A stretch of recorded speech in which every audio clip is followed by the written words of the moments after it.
जिले की हर खबर सबसे पहले आप तक पहुंचाने का वादा, बस यही है एक इरादा।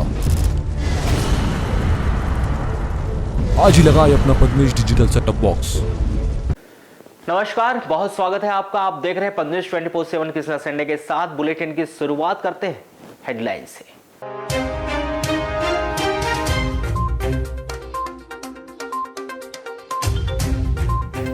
वाराणसी में भाजपा की विकास यात्रा की बैठक के दौरान प्रदीप जायसवाल पर जमकर बरसे विधायक बिसेन। धमकी के स्वर में वाराणसी विधायक की राजनीति नेस्त नाबूद करने की कही बात।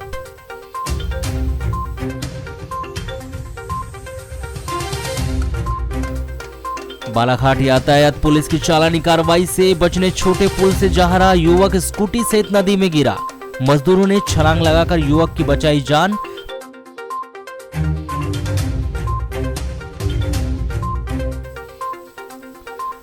कांग्रेस के जिला प्रवक्ता विशाल बिसेन ने बालाघाट से विधानसभा चुनाव लड़ने का किया ऐलान। चुनाव के पूर्व दिया इस्तीफा। पिछले 3 विधानसभा चुनाव में टिकट नहीं मिलने पर जताई नाराजगी। शिक्षक पात्रता परीक्षा से नेगेटिव मार्किंग नियम को हटाने अभ्यर्थियों ने कलेक्टर कार्यालय में सौंपा ज्ञापन। मांग पूरी न होने पर उग्र आंदोलन की दी चेतावनी।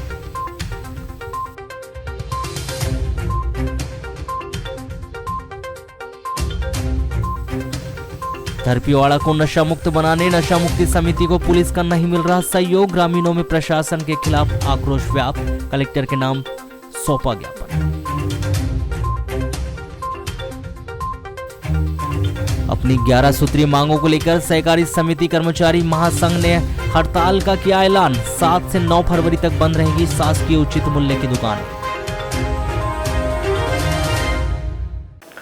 लौगूर दक्षिण सामान्य वन परिक्षेत्र के अंतर्गत कोकमा के जंगल में वन्य प्राणी भालू के हमले में गंभीर रूप से घायल व्यक्ति रामलाल पिता चीतू मरावी 55 वर्ष ग्राम पोलबत्तूर थाना रूपझर निवासी को नागपुर से जिला अस्पताल बालाघाट लाकर भर्ती किया गया। भालू के हमले में घायल इस व्यक्ति की हालत गंभीर बताई गई है। प्राप्त जानकारी के अनुसार रामलाल मरावी खेती और मजदूरी करता है, जिसके परिवार में पत्नी और 3 बेटे हैं। बताया गया है कि पिछले सोमवार को सुबह रामलाल मरावी ने अपने घर की भैंस जंगल में चरने के लिए छोड़ दिया था और 4 बजे करीब रामलाल मरावी अपनी भैंस को लाने के लिए जंगल जा रहा था। तभी ग्राम कोकमा के समीप जंगल में रामलाल को भालू ने उस पर हमला करके गंभीर रूप से घायल कर दिया, जिसके सर और कंधे को भालू ने जख्मी कर दिया था। रामलाल किसी तरह वहां से भागकर आया और ग्राम कोकमा के समीप ही वहां गिरकर बेहोश हो गया था, जिसे ग्राम कोकमा के लोगों ने उठाकर अपने घर ले गए और परिजनों को इसकी खबर दी। खबर मिलते ही रामलाल के परिवार के लोग पहुंचे। वन विभाग के कर्मचारियों को सूचना मिलने पर घायल रामलाल को वन विभाग की गाड़ी से ही जिला अस्पताल बालाघाट लाकर भर्ती किया गया था, जहाँ से उसे बेहतर उपचार हेतु मेडिकल कॉलेज रेफर किया गया। रामलाल को बालाघाट से नागपुर जाने के बाद वहां के प्राइवेट अस्पताल ग्रीन सिटी हॉस्पिटल में भर्ती किया गया। दूसरे दिन रामलाल के ब्रेन का ऑपरेशन किया गया। 2 फरवरी को रामलाल के बाएं कंधे का भी ऑपरेशन किया गया, जिसके बाद रामलाल ने बातचीत करना ही बंद कर दिया और वह बेहोश हो गया। 3 फरवरी को सुबह ग्रीन सिटी हॉस्पिटल के डॉक्टर ने रामलाल की हालत गंभीर होने के संबंध में उसके बेटे कमल मरावी को बताया। तब कमल मरावी ने पिता रामलाल की गंभीर स्थिति को देखते हुए उसे नागपुर से छुट्टी कराकर जिला अस्पताल लाकर भर्ती किया गया। जिला अस्पताल बालाघाट में रामलाल की हालत गंभीर बताई गई है। कैसे घटना हुई? ये घटना हुई कि भैंस के लिए गया था। कहाँ? वो जंगल। हाँ। भैंस के लिए, तो वहाँ पे रीछ ने हमला कर दिया इसको। अच्छा। जो पड़ोस में है कोकमा गाँव करके बोल रहे थे, वहाँ पे रीछ ने हमला कर दिया। और वहाँ ले गए, वहाँ से पिताजी गिरते करते गए कोकमा के पास में, और वहाँ पे पिताजी ने गिर गए तो गांव वाले ने उठा के ले गए। उसके बाद में गांव वाले ने हमको खबर की। मैं भी मजदूरी काम में गया था, वन विभाग का। तो वहीं से मेरे जो गांव के लोग थे उनने आए यार, जो ठंडे डब्लू जो काम कर रहे थे उधर। हाँ, वन विभाग की गाड़ी से। हाँ, कहाँ जिला अस्पताल लाया? हाँ, तो उनने फिर सोचे, तो इन्हीं एम्बुलेंस से बात कर रहे थे, तो एम्बुलेंस पहुंची नहीं थी। तो उनने बोले कि हमने फट से पहुंचा देते हैं बालाघाट करके। उनने पहुंचा दिया यहाँ पे। वहाँ पे फिर गए, गांव वाले भी गए यार इसको। यहाँ बालाघाट लाए थे उसको में? हाँ, बालाघाट से फिर कहाँ ले गए इसको? बालाघाट से फिर सीधे नागपुर रिफायर कर दिया। कौन सा अस्पताल ले गए थे? वहाँ पे मैंने गिरीश ग्रे सिटी सिटी। अस्पताल, वहाँ क्या हुआ? मैंने सोचा कि अगर अच्छे से परावट में अगर हो जाए जल्दी पिताजी, और अच्छे से अगर इलाज हो जाता है, जल्दी ठीक हो जाते हैं। तो वहाँ पर क्या से हुआ? फिर मैं- क्या हुआ? वहाँ पे हुआ एक्सरे हुआ, सीटी स्कैन करवाया मैं मेरे जेब से, मेरे पैसे से, फिर एक्सरे भी करवाया, सारी चीज़ें पूरा जितना है कि ऑपरेशन हुआ? हाँ क्या क्या ऑपरेशन हुआ वहाँ पर? जी। क्या क्या ऑपरेशन हुआ? जो ऑपरेशन उसका सिर का भी हुआ, ब्रेन का, हाँ। और उसके बाद में जो यहाँ पे जो हड्डी कंधे का? यहाँ भी हुआ, तो उसमें से जो हड्डी यहाँ का ऑपरेशन हुआ। तभी कितने दिन रखे वहाँ पर आप लोगों ने? वहाँ पे हमने रखे 4 दिन। 4 दिन। जी। यहाँ फिर आज क्यों ला ली यहाँ पे? यहाँ पे मैंने लाया कि अब पिताजी का वहाँ पे डॉक्टर से सलाह लिया, तो डॉक्टर भी बोलने लगे मेरे से कोशिश से तो बहुत प्रयास किया, लेकिन मेरे से भी कोशिश जारी कम है। कैसे? तो पिताजी का उम्मीद आने की कम बताने लगे। हाथ गंभीर बताया उनने? हाँ ऑपरेशन के बाद भी? हाँ, ऑपरेशन के बाद विभाग तरफ से क्या है, हमें सूचना मिली थी कि उसको भालू ने मार दिया है, मतलब हमला कर दिया है। तो उसको फिर एम्बुलेंस के सहयोग से हम लोग लाए और रात में यहाँ बालाघाट हॉस्पिटल में एडमिट करवाए। यहाँ के उपचार के दौरान फिर यहाँ डॉक्टर साहब के द्वारा बताया गया कि भाई उसको नागपुर मेडिकल रेफ़र करना अनिवार्य है। तो यहाँ से तत्काल व्यवस्था करके हमने उसको नागपुर के लिए रेफ़र किया। अब नागपुर से वहाँ उनने फिर प्राइवेट में एडमिट करवाया परिवार वालों ने, और वहाँ अभी 3-4 दिन के बाद में फिर से वापस ला लिए हैं। तो क्या क्या हुआ वहाँ पर? कुछ सिर का ऑपरेशन सब कुछ बता रहे वहाँ का उसका जो पीछे वाला जो सिर का ऑपरेशन था वो हुआ, जब तक ठीक था। उसके बाद में हाथ का भी कोई ऑपरेशन चल रहा था, बोले तो बेहोश सी हालत में आ गए। तो उन्होंने बोले कि भाई इसको वापस ले जाओ। तो यहाँ हालत ठीक नहीं है? हाथ ठीक नहीं हुआ। हालत ठीक नहीं है। तो अब तक अपने विभाग तरफ से क्या आर्थिक सहायता दी गई उसको? विभागीय आर्थिक सहायता जो अपन लोग दिए थे 5,000 रुपये करीब यहाँ से दिए थे, और तात्कालिक सहायता के रूप में उसको यहाँ से रेफ़र कर दिए। मैंने वो लड़के ने बताया कि 12,000 रुपये, मेरे को 12-13 हज़ार मिले विभाग तरफ से। हाँ, और अभी जो दिए हम लोगों ने जो अपने व्यवस्था करके, तो ऐसा 10-12 अभी जो खर्च हुआ है उसका नीचे बताया 1 लाख रुपए करीब खर्च हो चुके, तो ये कैसे उनको मिलेगा? ये शासन की जैसी योजना है उस हिसाब से इनका क्लेम बनेगा। जो भी दवाएं पर जो खर्च हुआ है तो उस हिसाब से प्रकरण बनेगा। हालत तो ठीक नहीं थी। कोतवाली पुलिस ने रामपाली खैलंजी पुलिस थाने में घटित लूट के एक आरोपी से पूछताछ करने के दौरान उसकी निशानदेही पर चोरी की 6 मोटरसाइकिलें जब्त की। इस प्रकार कोतवाली पुलिस ने अब तक इस मामले की धर पकड़ करते हुए चोरी की 30 मोटरसाइकिलें जब्त करने में सफलता हासिल की है। आपको बताया कि 22 जनवरी को अंतर्राज्यीय मोटरसाइकिल चोर गैंग के खुलासे में कोतवाली पुलिस ने 9 आरोपियों को गिरफ्तार करके उनके द्वारा चोरी की गई टीवीएस मोटरसाइकिल जब्त की थी। मोटरसाइकिल चोर गैंग का एक आरोपी राकेश बिरनवार जो फरार था, जिसकी तलाश और पतासाजी के दौरान विगत दिनों रामपाली और खैलांजी थाना क्षेत्र में हुई लूट के मामले में राकेश का नाम उजागर हुआ और खैलांजी पुलिस के द्वारा राकेश को गिरफ्तार कर उप जेल वाराणसी में दाखिल किया गया था। कोतवाली पुलिस ने माननीय मुख्य न्यायिक मजिस्ट्रेट बालाघाट से प्रोडक्शन वारंट प्राप्त करके आरोपी राकेश को 2 दिन का पुलिस रिमांड लिया और पूछताछ की गई। आरोपी राकेश ने पूछताछ पर अपने साथियों के साथ मिलकर बालाघाट शहर, ग्रामीण थाना क्षेत्र भरवेली, हट्टा, लालबर्रा, वारासिवनी तथा सीमावर्ती क्षेत्र गोंदिया, नागपुर से अपने साथी राजू टेमरे, कुलदीप गौतम, राम किशोर उर्फ टिंकू सोनेकर के साथ मिलकर मोटरसाइकिलों का ताला तोड़कर डायरेक्ट करके मोटरसाइकिल चोरी करने के बारे में खुलासा किया। यहां आरोपी महंगी से महंगी मोटरसाइकिलें चोरी करके ग्रामीण क्षेत्रों में सस्ते दामों में बेचकर अवैध लाभ कमाकर महंगे शौक में खर्च करते थे। आरोपी राकेश की निशानदेही पर royal Enfield, bullet, Pulsar, Apache सहित मोटरसाइकिलें जब्त की गई, जिसकी कीमत 5 लाख रुपए बताई गई है।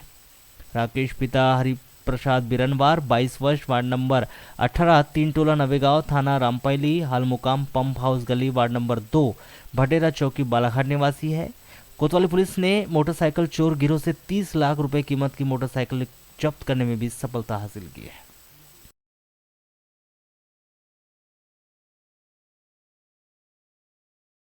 वाराणसी के सिकंदरा पटेल टोला निवासी 4 दिन से लापता महिला शीला पुनाजी पारदी उम्र 51 वर्ष का शव 3 फरवरी को ग्राम से ही बहने वाले नाले में पाया गया है। बताया जा रहा है कि महिला अपने खेत में लगे लहसुन और प्याज के पत्तों में पानी डालने के लिए गई हुई थी। मृतिका महिला का नाम शीला पुनाजी पारदी उम्र 51 वर्ष, जिसके 5 बच्चे भी हैं। साथ ही महिला स्व सहायता समूह की सचिव भी है, जिसके द्वारा इसी ग्राम में मध्याह्न भोजन भी परोसा जाता है।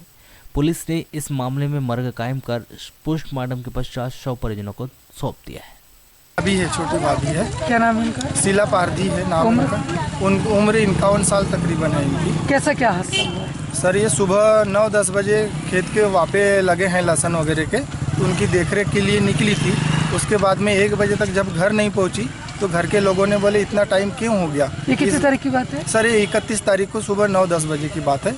और भैया वगैरह भैंस चराने चले गए और घर में जब भैंस लेके गए तो अभी तक नहीं आई करके ढूंढने के लिए जब आए तो पूरा ढूंढे तो 4 दिन से ढूंढ रहे हैं तो भी नहीं मिली।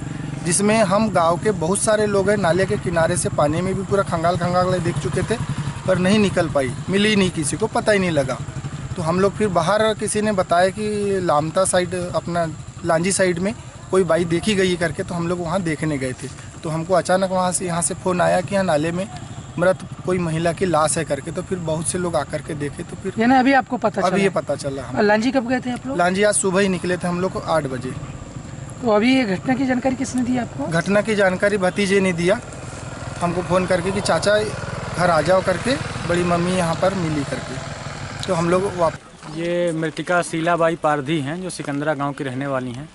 दिनांक 31 तारीख को ये सुबह 9 बजे घर से खेत के लिए गई थी और इसके बाद घर वापस नहीं गई। तो घर वाले इनकी तलाश कर रहे थे और उन्होंने थाने पे इनके गुमशुदगी भी लिखाई थी। गुमशुदगी लिखाने के बाद से लगातार पुलिस और घर वाले मिलकर इनको ढूंढने का प्रयास कर रहे थे। खेत के बगल में ही एक नाला गया हुआ है। आज सुबह उस नाले पे एक बॉडी देखी गई जिसकी शिनाख्त परिजनों ने और पुलिस ने पहुंचकर शीलाबाई के रूप में की है, जिस पर मर्ग कायम किया गया है और जांच की जा रही है।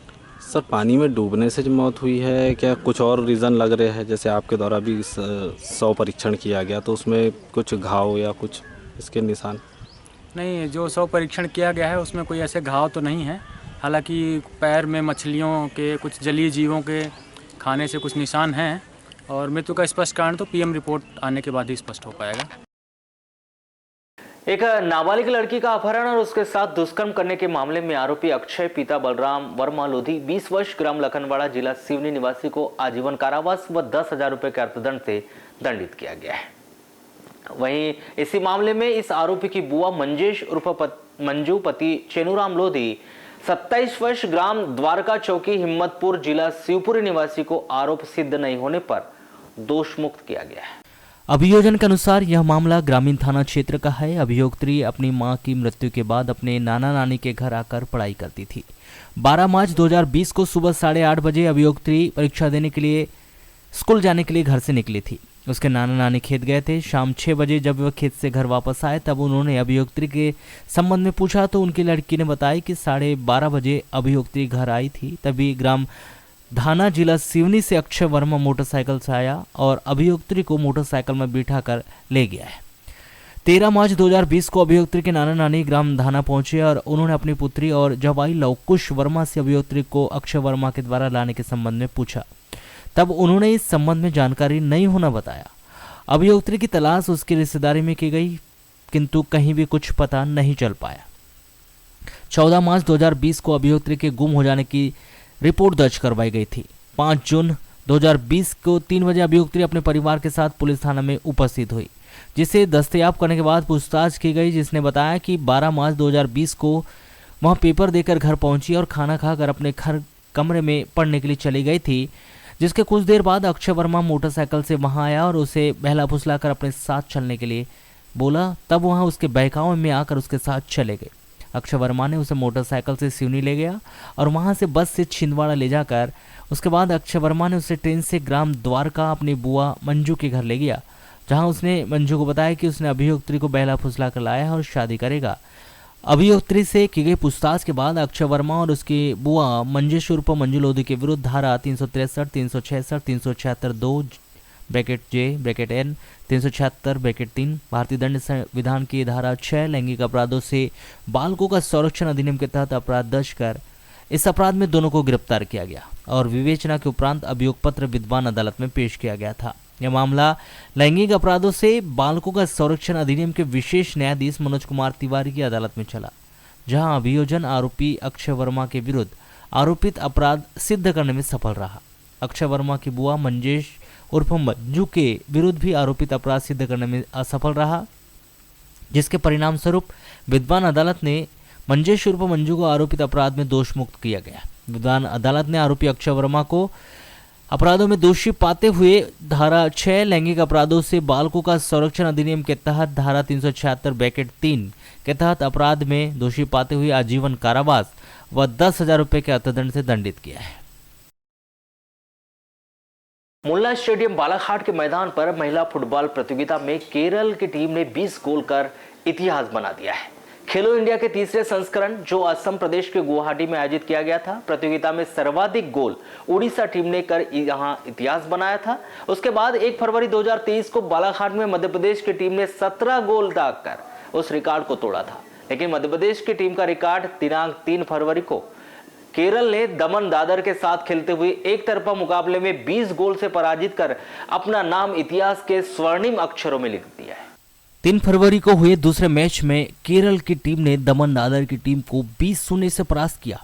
केरल की टीम पूरे समय दमन दादर की टीम पर हावी रही और उसने 20 गोल कर दिए, जबकि दमन दादर की टीम एक भी गोल नहीं कर सकी। केरल की ओर से क्रिस मारिया साचू ने 4, सेसा मेरी थॉमस ने 3, नीलांबरी ने 3, अर्पणा केआर ने 3, रेशमा पी ने 2, एलिना टोनी ने 2, ग्रीष्मा एमपी ने 1, अंजना राजेशन ने 1 गोल किया, जबकि दमन दादर की टीम ने स्वयं के ही गोल पोस्ट में एक बार गेंद डाल दी। इस प्रकार केरल की टीम ने 20-0 के बड़े अंतर से यह मैच जीत लिया। वहीं पहले मैच में अरुणाचल प्रदेश की टीम ने मध्य प्रदेश की टीम को 4-1 से पराजित कर दिया है। पहले मैच के पहले हाफ में अरुणाचल प्रदेश की टीम ने अच्छा खेल दिखाया और एक के बाद एक 3 गोल कर दिए। पहले हाफ में मध्य प्रदेश की टीम कोई गोल नहीं कर सकी। दूसरे हाफ में दोनों ही टीमों ने अच्छे खेल का प्रदर्शन किया और अरुणाचल प्रदेश की टीम ने 1 गोल एवं मध्य प्रदेश की टीम 1 गोल करने में सफल रही।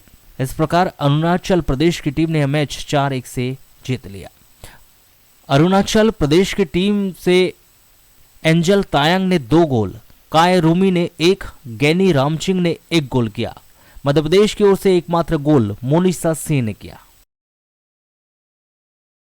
वैनगंगा नदी के छोटे पुल से स्कूटी में सामान लेकर जा रहे एक युवक स्कूटी सहित पुलिया से नीचे गिर गया। समय रहते छोटे पुलिया के ऊपर काम कर रहे मजदूरों ने नदी में छलांग लगाकर इस युवक को तो बचा लिया। यह युवक आकाश पिता यशवंतराव सोनकावड़े 26 वर्ष ग्राम भांडी पिपरिया थाना वारासिनी निवासी है। 3 फरवरी को 11 बजे करीब यह घटना उस समय हुई जब वैनगंगा नदी के बड़े पुल के पास स्थित गर्रा हाईवे पुलिस चौकी के ठीक सामने बालाघाट यातायात पुलिस के द्वारा वाहन चेकिंग की जा रही थी। प्राप्त जानकारी के अनुसार पिछले सप्ताह वैनगंगा नदी के उस छोर पर वारासिनी थाना क्षेत्र के गर्रा हाईवे पुलिस चौकी का लोकार्पण किया गया और यहां पर पुलिस कर्मचारियों को भी तैनात किया गया है।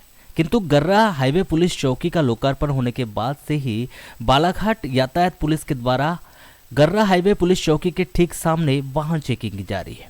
इस वाहन चेकिंग और चालानी कार्रवाई से बचने के लिए मोटरसाइकिल चालक वैनगंगा नदी के छोटे पुल से आना जाना शुरू कर देते हैं। बालाघाट यातायात पुलिस की चालानी कार्रवाई के चलते छोटे पुल पर दोपहिया वाहनों की भीड़ लग जाती है। वैसे भी छोटे पुल पर स्टाफ डैम बनाने के लिए पुल के ऊपर मिट्टी बिछाई गई है और यहाँ पर मजदूर काम कर रहे हैं। दोपहिया वाहन इस छोटे पुलिया से बड़ी ही मुश्किल से निकलते हैं।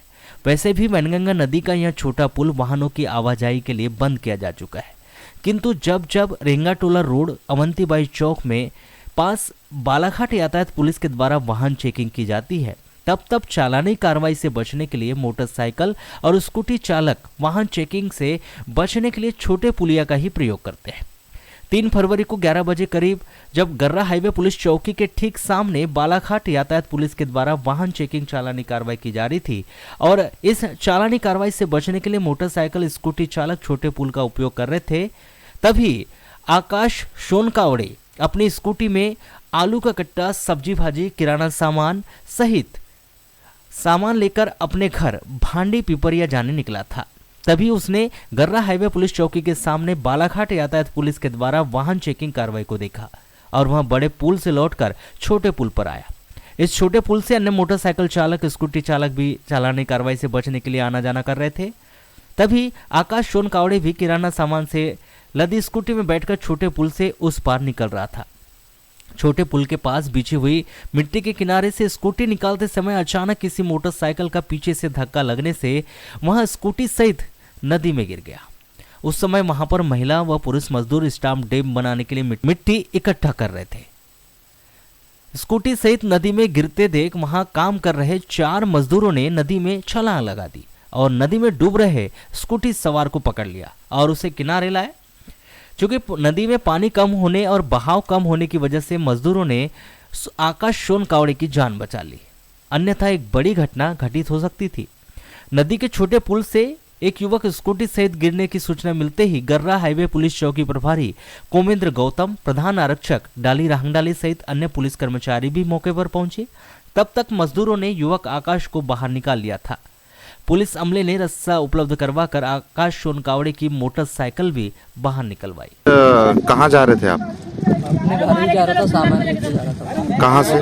बालाघाट। अच्छा, फिर क्या हुआ? फिर हुआ बस यहाँ भीड़ की वजह से।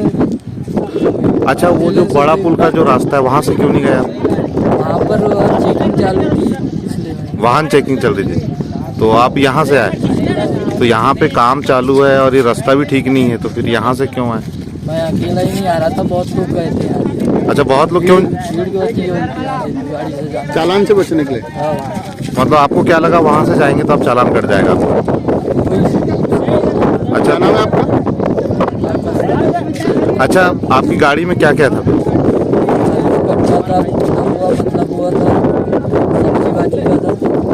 अच्छा, तो आप जब गिरे तो किसने देखा फिर आपको? तो आपको कोई चोट वोट नहीं आई? क्या लगता है इससे तो कोई बड़ा हादसा भी हो सकता था?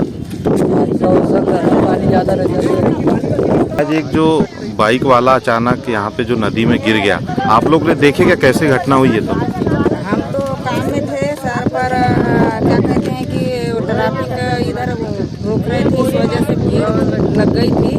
भीड़ की वजह से अब गाड़ी टकराई तो उस वजह से वो गिर गया। तो ये क्या चेकिंग के कारण यहाँ से लोग आते जाते हैं क्या? हाँ, चेकिंग के कारण। अच्छा, जैसे आप लोग यहाँ काम कर रहे हैं अभी, तो आप लोग रोज ही ये स्थिति रहती है क्या? नहीं, जब चेकिंग होती है जब ही रहती है। तो यहाँ से शिक्षा विभाग के द्वारा अक्टूबर माह से ऑनलाइन शैक्षिक स्थानांतरण का विकल्प शिक्षकों को दिया गया, जिसके चलते प्रदेश के किसी भी जिले में पदस्थ शिक्षक स्वेच्छा से अपना स्थानांतरण कहीं भी कराकर किसी भी सरकारी स्कूल में पदस्थ हो सकते हैं।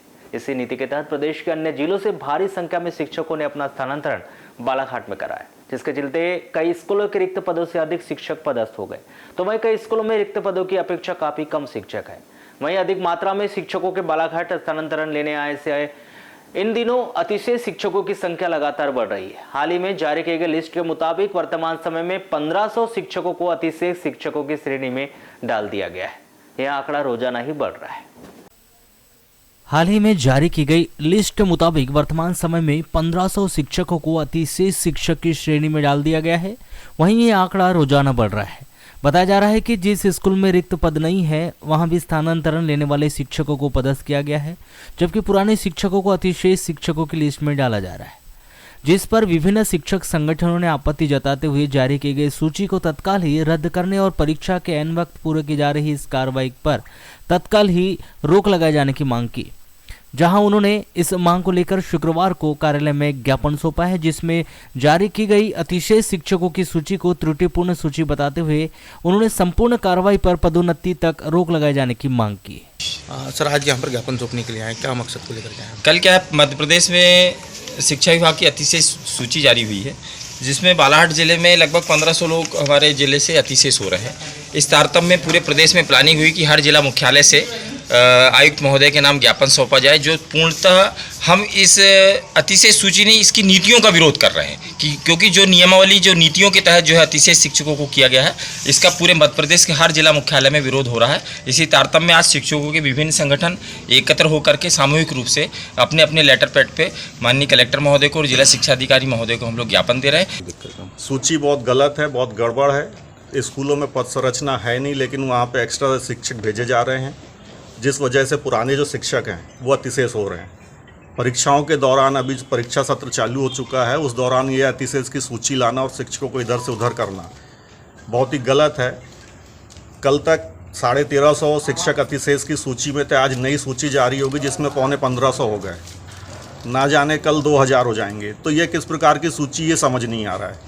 तो हम चाहते हैं कि पोर्टल पे सुधार किया जाए, जो पद संरचना स्कूलों में दी गई है उसको यथावत रखा जाए और किसी शिक्षक को वहाँ से ना हटाया जाए। क्योंकि सर, अगर सूची को अगर निरस्त नहीं किया जाता फिर क्या कदम लेंगे आप लोग का?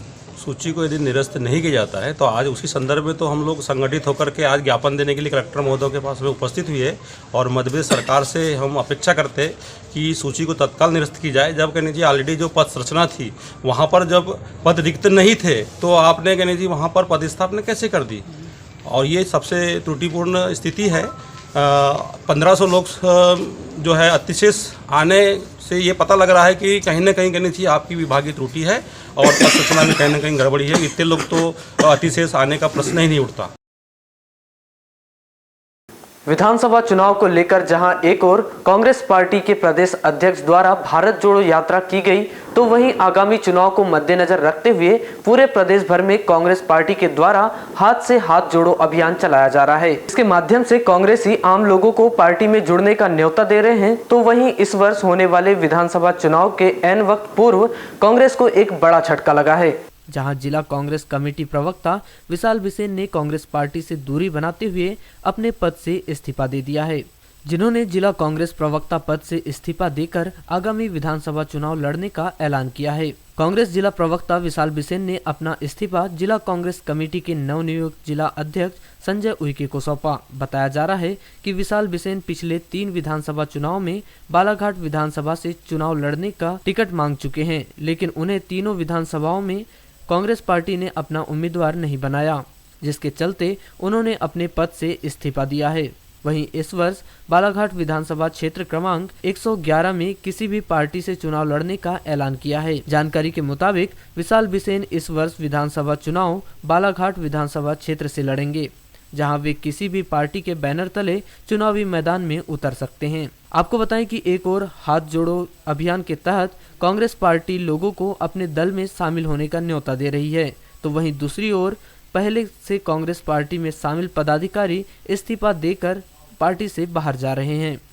जिला कांग्रेस कमेटी के नवनियुक्त जिला अध्यक्ष संजय सिंह उइके को सौंपे गए इस इस्तीफे में जिला कांग्रेस कमेटी प्रवक्ता विशाल बिसेन ने पिछले 3 विधानसभा चुनाव में टिकट न मिलने पर नाराजगी जाहिर की है।